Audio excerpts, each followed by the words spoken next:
kasih sudah klik video ini. Tapi jangan lupa guys, klik tombol subscribe karena subscribe itu gratis. Dengan subscribe kamu support channel ini terus untuk upload hampir setiap hari. Ingat, subscribe itu gratis, gak ada ruginya kamu klik tombol subscribe guys. Selamat menonton, enjoy.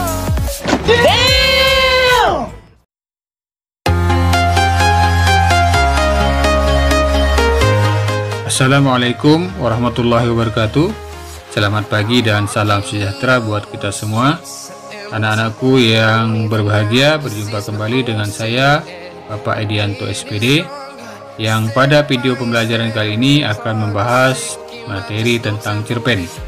Video ini juga Bapak persembahkan kepada siswa dan siswi yang saat ini sedang mengikuti belajar dari rumah.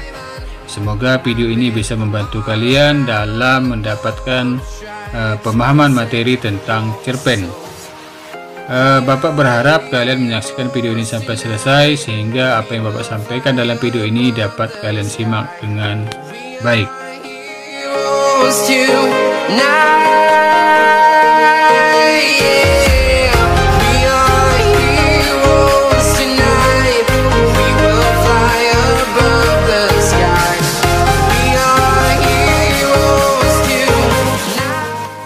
KD yang akan kita bahas pada hari ini adalah KD 3.5, yaitu mengidentifikasi unsur pembangun karya sastra dalam teks cerita pendek yang dibaca atau didengar. Tujuan pembelajaran kita yang pertama adalah memahami pengertian cerpen dan cirinya. Kedua, mengidentifikasi unsur pembangun karya sastra berupa cerpen. Dan yang ketiga, memahami model teks narasi berupa cerpen.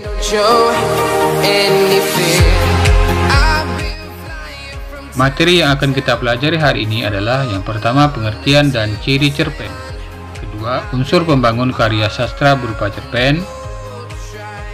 Dan yang ketiga, model teks narasi cerpen.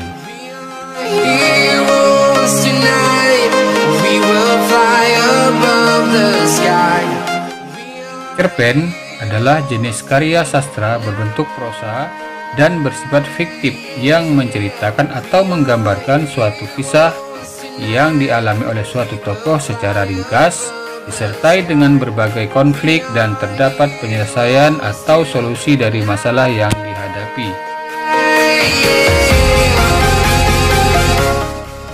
Berikut ini adalah pengertian cerpen menurut para ahli. Yang pertama, berdasarkan KBBI, yaitu cerpen merupakan sebuah tulisan mengenai kisah yang pendek yang isinya tidak melebihi dari 10.000 kata yang berisi mengenai seorang tokoh.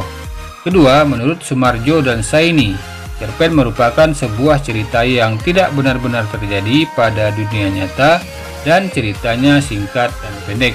Ketiga, menurut HB Yasin, cerita pendek adalah suatu bentuk dari sebuah karangan yang cukup lengkap yang terdiri dari 3 bagian, yaitu perkenalan, pertikaian, dan penyelesaian.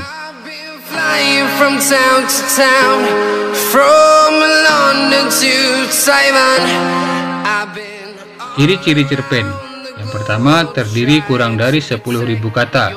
2. Selesai dibaca dengan sekali duduk. 3. Bersifat fiktif. 4. Hanya mempunyai satu alur saja atau alur tunggal. 5. Isinya dari cerita berasal dari kehidupan sehari-hari. 6. Penggunaan kata-kata yang mudah dipahami oleh pembaca. 7. Bentuk tulisan yang singkat dan lebih singkat daripada novel. 8. Penokohan dalam cerita pendek sangat sederhana. 9. Mengangkat beberapa peristiwa saja dalam hidup. 10. Kesan dan pesan yang ditinggalkan sangatlah mendalam, sehingga si pembaca ikut merasakan isi dari cerita pendek tersebut.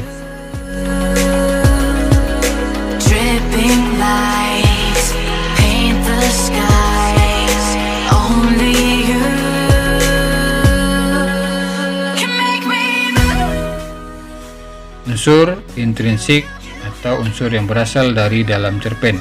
Yang pertama ada tema. Tema atau ide cerita merupakan persoalan pokok cerita.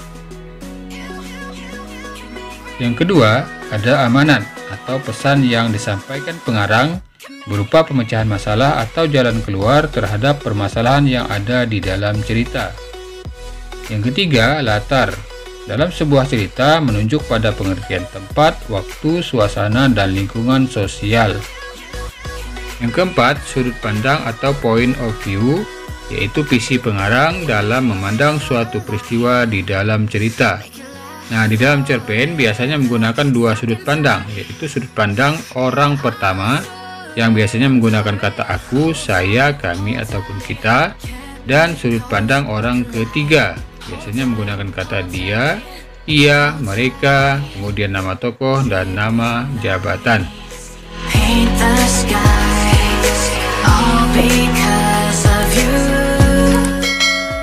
5. Alur atau plot, yaitu urutan peristiwa berdasarkan hukum sebab akibat. Kehadiran alur dapat membuat cerita berkesinambungan. Nah, alur terdiri atas 3 jenis, yaitu alur maju, mundur, dan campuran. Tahapan alur terdiri atas perkenalan, penanjakan, klimaks, puncak klimaks, anti klimaks, atau penyelesaian. Yang keenam, tokoh dan penokohan. Tokoh menunjuk pada orang atau pelaku cerita, sedangkan penokohan adalah watak atau karakter dari si tokoh. Tokoh terbagi menjadi 3, yaitu tokoh protagonis atau tokoh utama yang biasanya berperilaku baik. Kedua, tokoh antagonis atau penentang tokoh utama, biasanya berperilaku jahat. Dan yang ketiga adalah tokoh tritagonis, yaitu tokoh yang mendukung tokoh utama, biasanya berperilaku baik.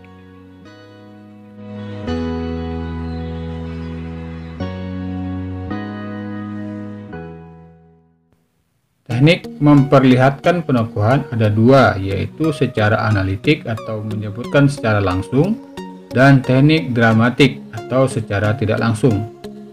Yang ketujuh, gaya bahasa, yaitu cara khas penyusunan dan penyampaian dalam bentuk lisan dan tulisan.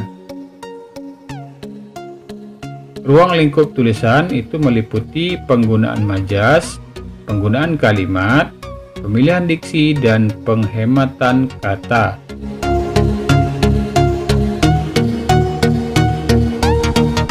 Selanjutnya adalah unsur ekstrinsik atau unsur yang berasal dari luar.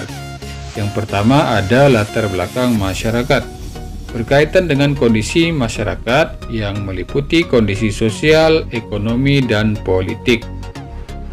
Yang kedua, latar belakang pengarang, yaitu berkaitan dengan riwayat hidup penulis cerpen yang meliputi pendidikan agama, kondisi psikologis, dan aliran sastra yang dianutnya. 3. Nilai-nilai yang terkandung dalam cerpen, yaitu meliputi nilai agama, nilai sosial, nilai moral baik yang negatif dan yang positif.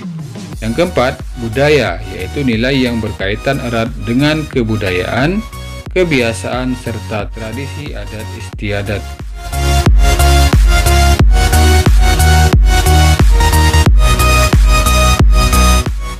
Materi terakhir adalah model teks narasi cerpen. Cerpen termasuk ke dalam teks narasi sugestif. Narasi sugestif adalah narasi yang menceritakan sebuah kisah yang merupakan hasil imajinasi seorang penulis. Paragraf ini murni memiliki tujuan untuk menghibur para pembacanya dengan kisah-kisah yang menarik, bahkan menjurus ke suatu hal yang tidak masuk akal. Narasi sugestif banyak ditemukan dalam cerita-cerita hikayat, kemudian di dalam novel maupun cerpen-cerpen yang menjurus ke arah cerita non-fiksi.